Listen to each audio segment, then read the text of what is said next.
just wait. Shale's here, so that it's all good. We'll just wait. There's a couple of other people. Sorry, we should wait for Roscoe Webb. So we're quite. And the property people. So it's just.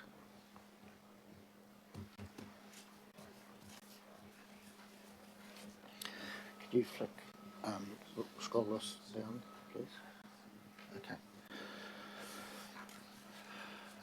Okay, Robert, can you explain our changes? I'm mainly talking C, D and E. Thank you. I'll also just cover off the, I guess the first two. We have had legal advice, and I know that was asked earlier, so we've actually had that confirmed ahead of this meeting. In terms of C, D and E, this is just providing absolute clarification around the $5.5 million is in addition to what would be coming through as part of the One Local Initiative process.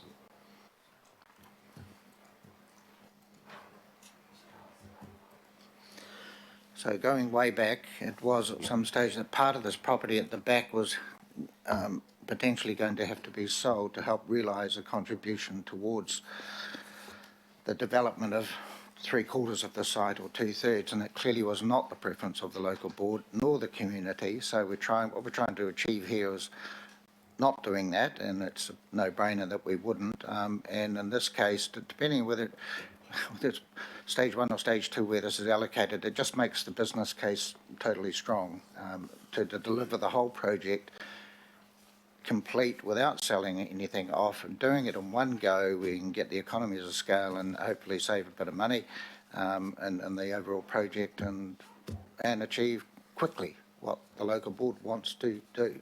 And we've heard how long they've been waiting for this one.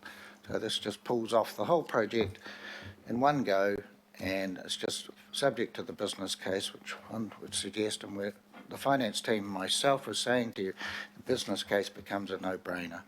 So. Right, Councillor Lee. Mr. Chairman, in B2, the words "any remaining balance" is extremely commercially naive. If this council and Panuku want to avoid the opprobrium of another civic administration building farce, I suggest that we engage in a little bit more rigour, commercial rigour. So any remaining balance should be really replaced with balance, because you're signalling to the lessee that all you have to do really is get over the 5.5 million barrier, and all the rest will downhill after that. I think it's very naive. Okay, I'm happy that as the chair, what we're going to do is we're going to take out any remaining, and we're going to put the in there. Okay, and good point, Councillor. All right, we're doing that. I've got a few more to come. Yep, go, Councillor Lee. When I speak to this. Okay, right. Are there any further questions? And otherwise we'll move on to speaking to the item. Okay, Councillor Lee, the floor is yours. Oh, sorry. Oh, I'll move this, and the seconder is the Mayor, I believe. And Councillor Lee, speak. Well, thank you, Mr. Chair. I find that the timing of this so-called disposal interesting for a number of reasons, and there is obviously an element of politics as we are in the middle of local government election campaigning. So I'm aware that this park has been something that has been highly desired by the people of Ponsonby for long before the Super City took it over. Thankfully, took over the property. Thankfully, the hard work of actually buying the property was achieved by the Auckland City Council. Since that time, or since 2010, or to be fair, 2011, the whole process has been dragged out at an excruciating slow pace. And I'm just disappointed, and I have to say I object to the fact that the park, or building the park, is hostage to an asset sale and being justified, politically justified by an asset sale, an unwise asset sale in my view. But it seems it's the TINA principle. There is no other way. And despite the fact that this council has a 6.68 billion income for this financial year, and that parks spending on capex is 265 million around the region, 132 opex, and cultural, so 397 altogether, and cultural development is $42 million capex. So there's a lot of money in there for other people who didn't have to have assets sold to get what they wanted. It's most unfortunate that officers apparently have guided the local board down this track, and it's taken so long. There's been a number of occasions where we thought we could celebrate, but actually they seem to be, now we hear, somewhat ephemeral, those commitments. However, I don't believe that building a park or creating a park in Ponsonby should be predicated on asset stripping. And I want to talk about the matter in hand, because this land in particular,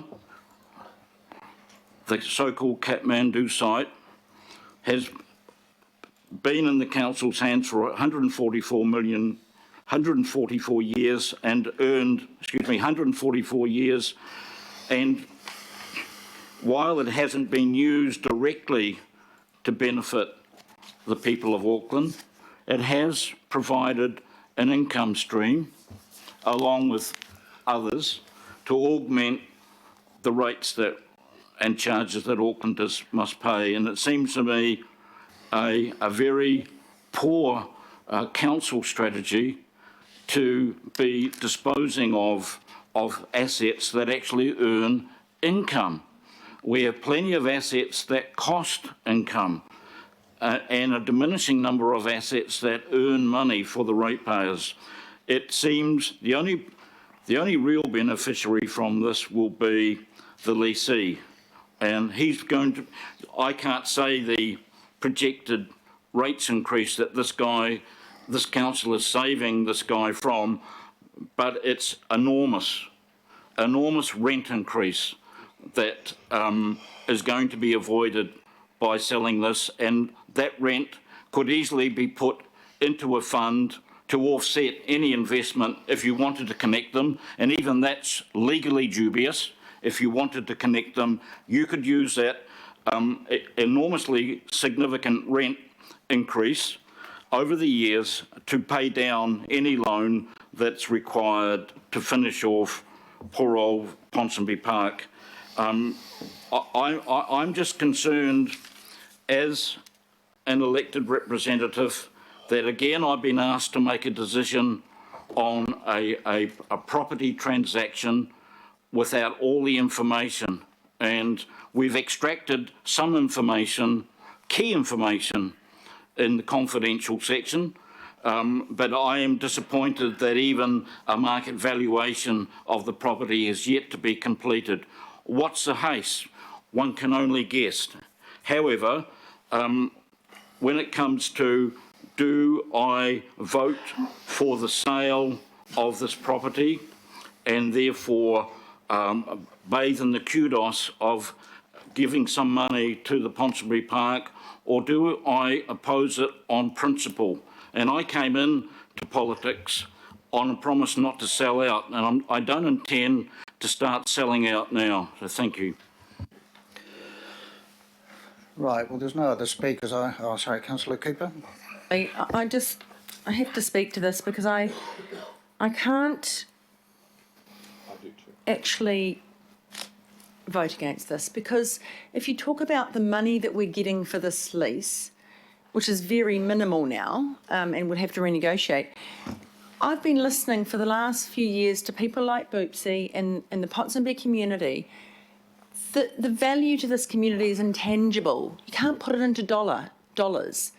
And if you look at the Local Government Act, it's the criteria, item 9 on page 12, it meets all of those. It's got to be enduring, it's got to benefit the community, it's got to be a social outcome. All the things we'll be doing with this money will meet that. And this community have wanted this for so long, and I don't want to be churlish about it.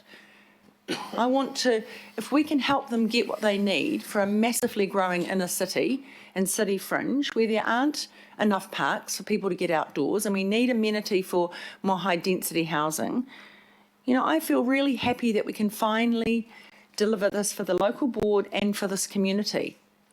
So what we're selling isn't a community, it isn't really a community benefit.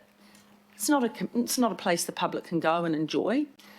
But this park will be. And so for me, this is not about stripping assets. It's moving the value of one asset over to another one, which I think will have much more intrinsic value for the community. That's why I support it. Thank you, Mr.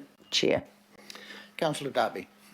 Yeah, look, I don't really just want to sit here and vote for it, because I think it does need to be said that this is a really smart proposal, a really smart proposal.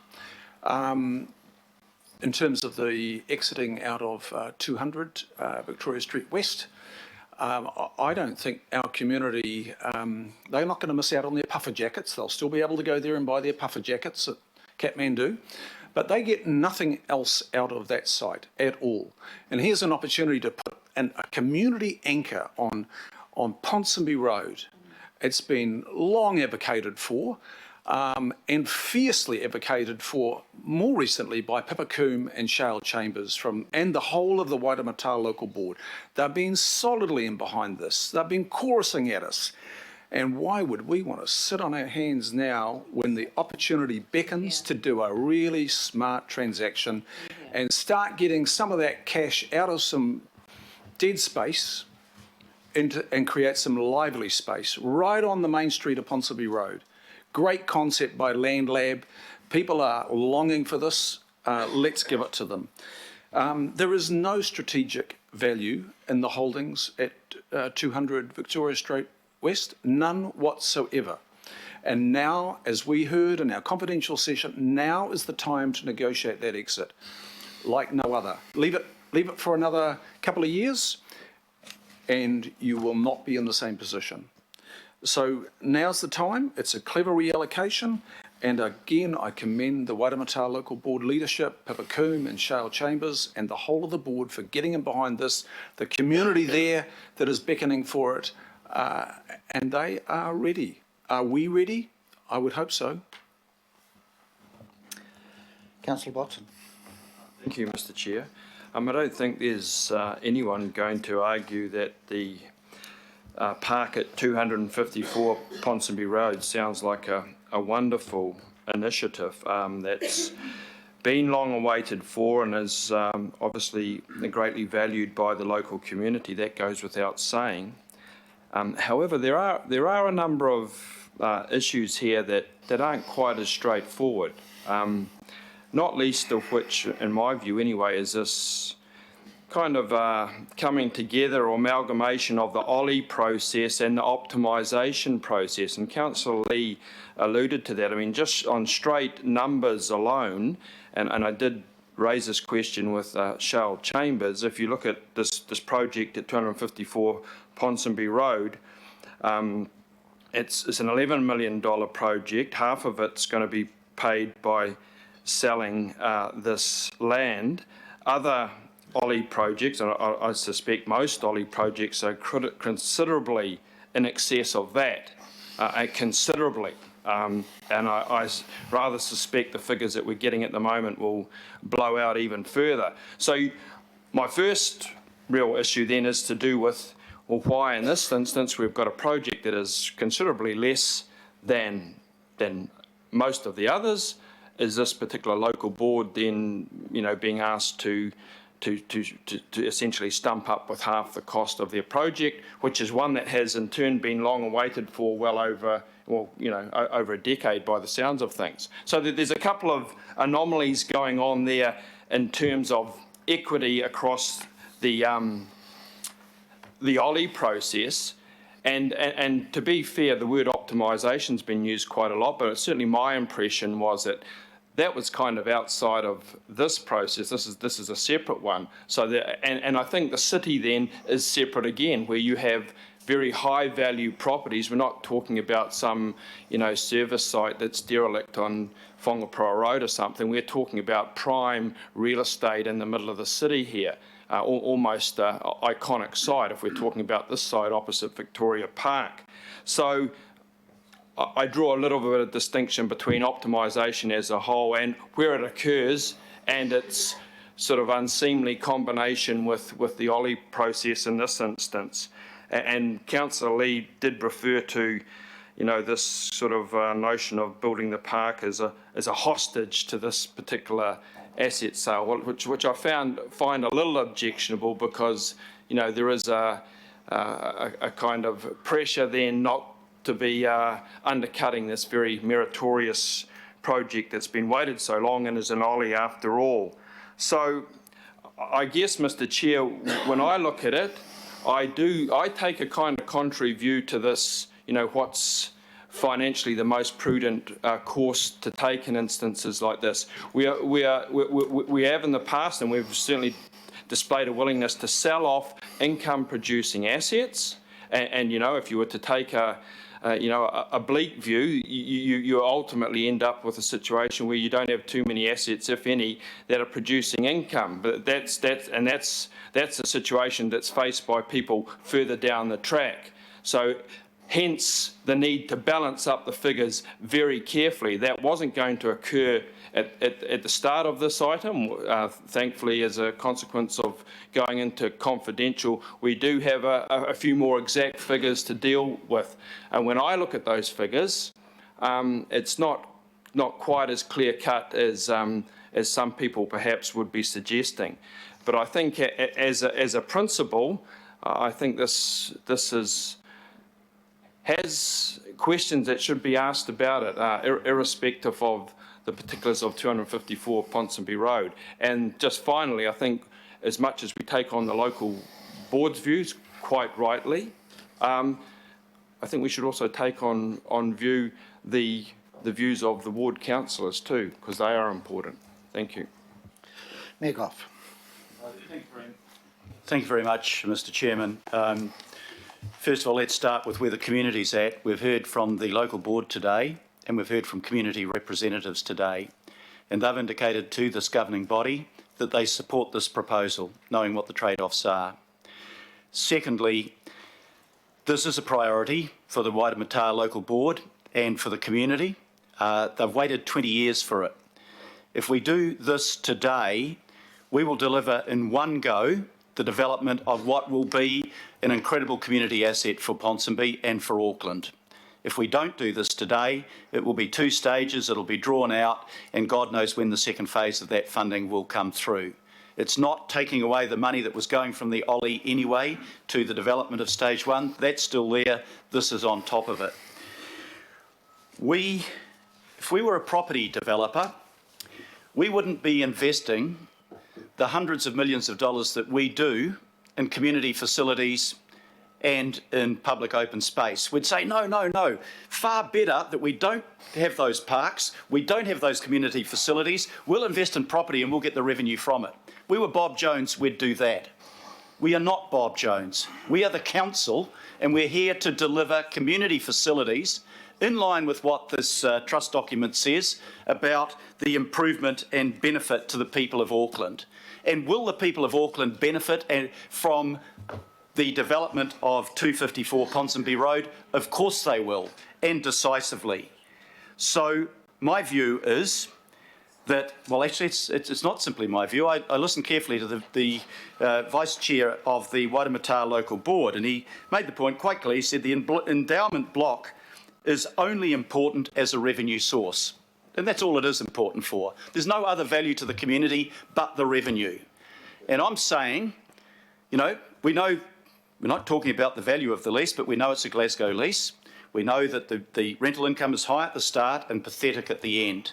And I'm saying that rather than simply looking at that as a revenue source, let's do something for what the Endowment Trust was originally set up, for the benefit and improvement of the people of Auckland, and the creation of the Ponsonby Park at 254 Ponsonby Road will fulfil that objective of the trust agreement. But if we want to be a property value developer, yeah, we won't sell any property, despite the fact it only has value as an income source. I'm against the privatisation of strategic assets.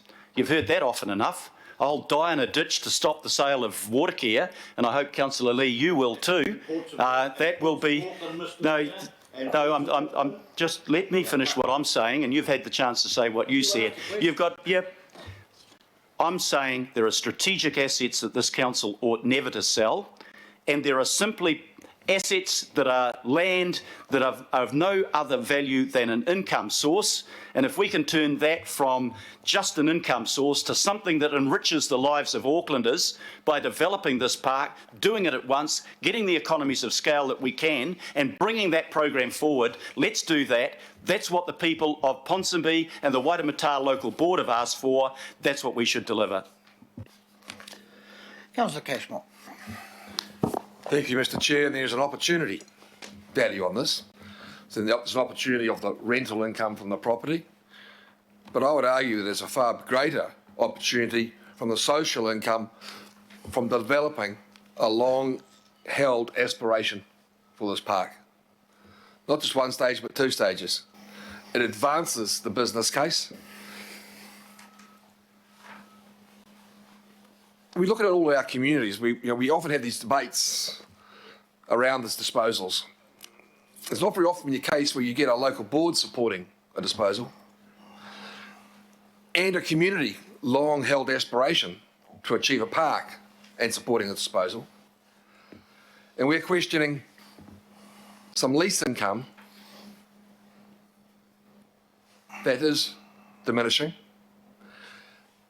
some lease income that doesn't deliver social outcomes as compared to an outcome for a community that is intensifying,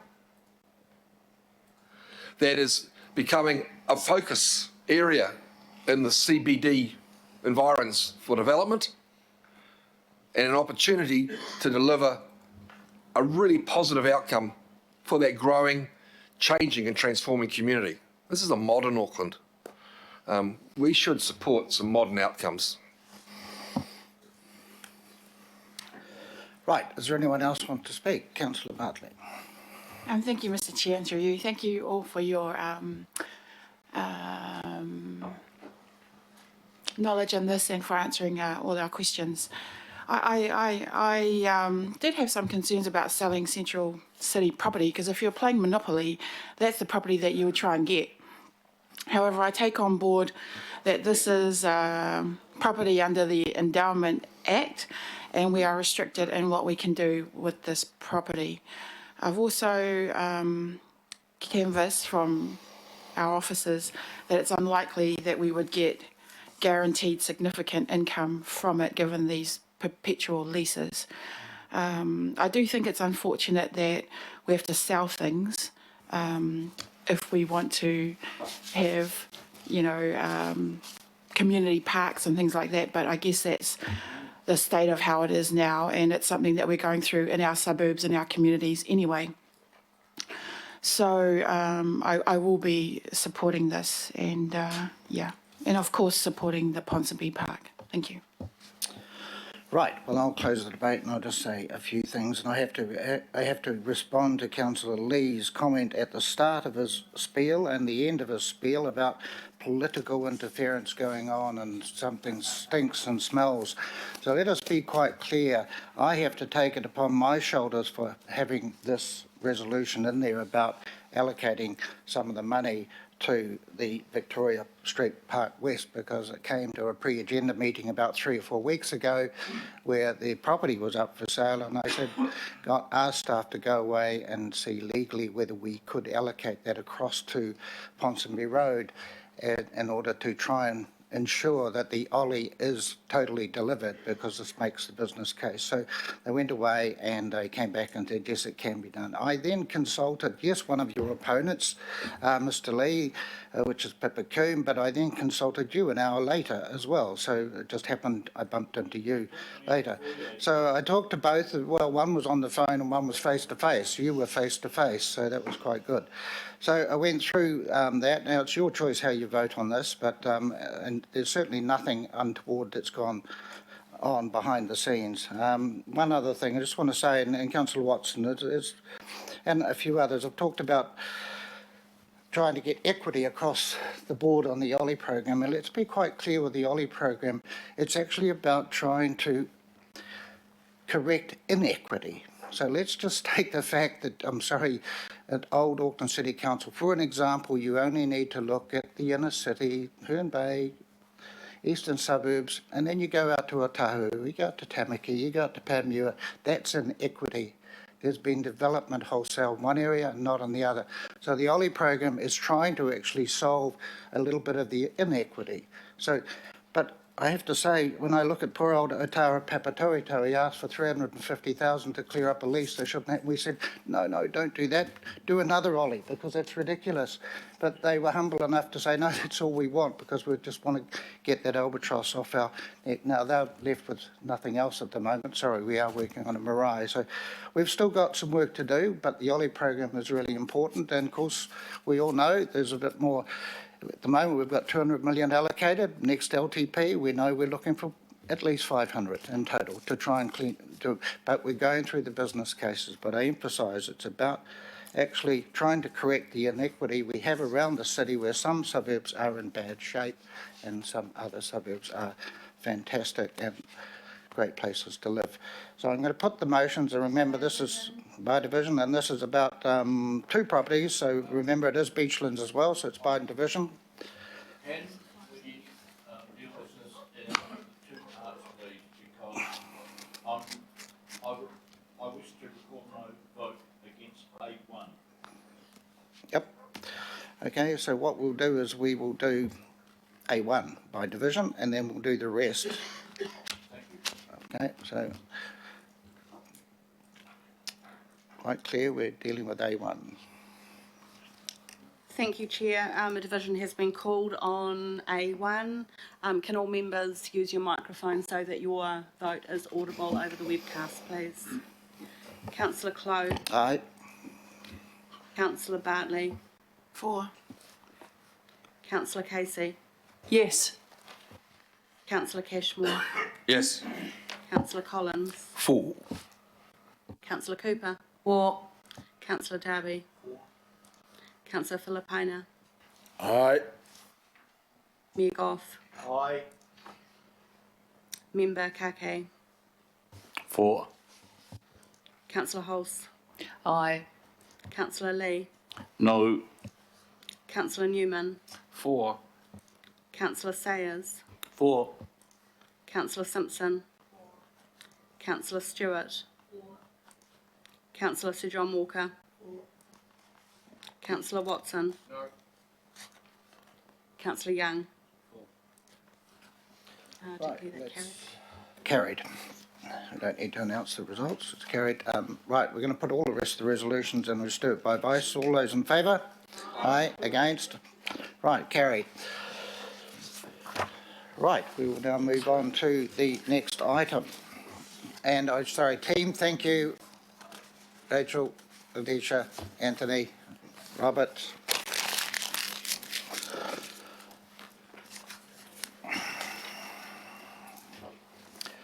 Welcome, Alan.